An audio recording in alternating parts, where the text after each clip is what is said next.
Hi viewers, welcome to our channel.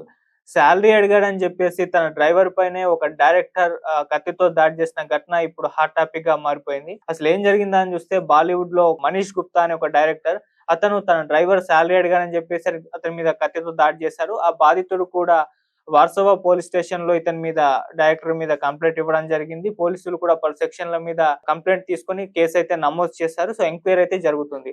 అసలు ఏం జరిగింది? ఎవరి బాలీవుడ్ డైరెక్టర్? ఎందుకు అతను తన డ్రైవర్ మీద సాలరీ అడిగాడని చెప్పేసి కత్తితో దాడి చేశాడు అనేది ఒకసారి చూస్తే, బాలీవుడ్ లో మనీష్ గుప్తా అని ఒక డైరెక్టర్ ఉన్నాడు. ఇతను రహస్య, ద స్టోన్ మ్యాన్ మర్డర్స్ అనే కొన్ని సినిమాలు కూడా తీయడం జరిగింది. ఇతను గతంలో రామ్ గోపాల్ వర్మ గారి టీమ్ లో కూడా వర్క్ చేశారు. అంటే డి సర్కార్ మూవీలో స్క్రీన్ ప్లే రైటర్ గా ఇతను ఆ మధ్య కాలంలో వర్క్ చేయడం అయితే జరిగింది. ఇప్పుడు రవీనా టండన్ హీరోయిన్ గా యాక్ట్ చేస్తున్న వన్ ఫ్రైడే నైట్ అనే ఒక సినిమా కూడా రీసెంట్ టైమ్ లో తీశాడు. అయితే ఈ మనీష్ గుప్తా ఈ డైరెక్టర్ అండ్ కమ్ ప్రొడ్యూసర్ కూడా ఇతని దగ్గర మహమ్మద్ లష్కర్ అనే ఒక వ్యక్తి డ్రైవర్ గా వర్క్ చేస్తున్నాడు. కార్ డ్రైవర్ గా 3 సంవత్సరాల నుంచి వర్క్ చేస్తున్నాడు.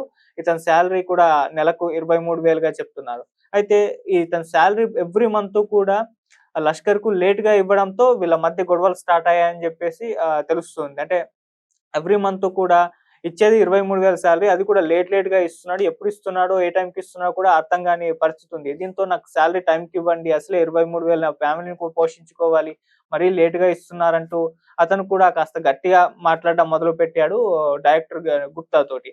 దీంతో అటు గుప్తాకి లష్కర్ కు మధ్య ఈ సాలరీ విషయంలో కొన్ని పలుమార్లు గొడవలు జరిగాయి. సో ఇలా గొడవలు ప్రతిసారి జరగడంతో మార్చి 30న ఏం జరిగిందంటే మళ్ళీ సాలరీ అడిగాడు లష్కర్. అయితే ఇతను గుప్తా ఎవరైతే ఉన్నారో డైరెక్టర్, అతను ఇక సాలరీ ఇవ్వకపోగా అతన్ని జాబ్ నుంచి కూడా పీకేశాడు. సో ఇలా జాబ్ నుంచి పీకేయడంతో మళ్ళీ జూన్ 3వ తేదీన ఫోన్ చేశాడు గుప్తాకి లష్కర్.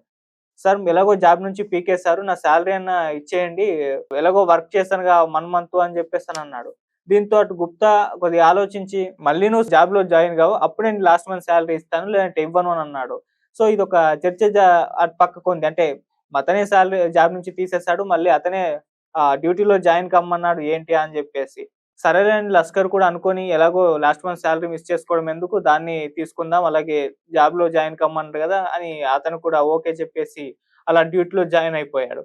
జాయిన్ అయిపోయిన తర్వాత అర్థమైంది, ఎంతసేపటికి కూడా మార్చి సాలరీ అసలు ఇవ్వడమే లేదు.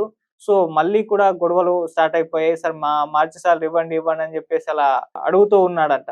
సో అయినా కూడా ఇవ్వకపోగా జూన్ 5న నైట్ 8:30 ఆ టైంలో ఏం జరిగిందంటే, వార్సోవాలోని సాగర్ సంజోగ్ భవనం ఉంటుంది. దాంట్లో గుప్తా ఇంట్లో ఈ 8:30 ప్రాంతంలో వీళ్ళిద్దరే ఉండగా మళ్ళీ కూడా ఈ లష్కర్ సాలరీ ఇష్యూ తీసుకొచ్చాడు. లాస్ట్ మంత్ సాలరీ కావాలి సార్ అని జెప్పేసి ఒక గొడవ పెట్టేసుకోవడం, అరుచుకోవడం అలా జరిగింది. సో ఇద్దరి మధ్య గొడవ స్టార్ట్ అయిపోయింది. ఆ గొడవ తీవ్ర స్థాయికి చేరిపోవడం జరిగింది. సో ఆ టైంలో కోపంతో గుప్తా ఏం చేస్తాడంటే వంటగదిలో ఉన్న కత్తిని తీసుకొచ్చి ఆ కత్తితో ఇతని మీద దాడి చేశాడు. దీంతో లష్కర్ ఇదంతా కూడా అబ్జర్వ్ చేసి గమనించి బయటకు పారిపోయాడు తప్పించుకొని. బయటే భవనం యొక్క వాచ్‌మెన్‌కు ఇదంతా చెప్పాడు. "అన్న ఇగో ఇలా జరిగింది, నా మీద కత్తితో దాడి చేశాడని" చెప్పేసి. మళ్ళీ ఇంకొక డ్రైవర్ కూడా అక్కడే ఉండడంతో అతనికి కూడా ఇన్ఫార్మ్ ఇచ్చేసేసాడు. సో వాళ్ళిద్దరి సహకారంతో వీల్ పాల్రే వెస్ట్‌లోని ఒక కూపర్ అనే హాస్పిటల్‌లో ఇతను అడ్మిట్ అవ్వడం జరిగింది. సో ఆ ఆస్పత్రిలో అడ్మిట్ అయ్యాడు, ట్రీట్‌మెంట్ తీసుకున్నాడు. సో తర్వాత డిశ్చార్జ్ అయిపోయిన తర్వాత వార్సోవా పోలీస్ స్టేషన్‌కెళ్ళి సార్ ఇలా జరిగిందని చెప్పేసి డైరెక్టర్ మనీష్ గుప్తా మీదైతే అతను ఫిర్యాదు చేయడం జరిగింది. ఆ తర్వాత వాళ్ళు కూడా కేసు తీసుకొని ఎఫ్ఐఆర్ నమోదు చేసి పలు సెక్షన్‌ల కిందైతే ఆ కేసైతే పెట్టారు. ఇప్పుడు డైరెక్టర్ మనీష్ గుప్తానైతే ఎంక్వైరీ అయితే చేస్తున్నారు. సో ఇది ఇప్పటివరకైతే ఉన్న కథనం. మరి మనీష్ గుప్తా దీనికి ఏం సమాధానం చెప్తాడు? విచారణలో ఏం తేలుతుంది? ఇదే వర్షన్ కరెక్టా లేదా అన్నది కూడా తేలాల్సుంది.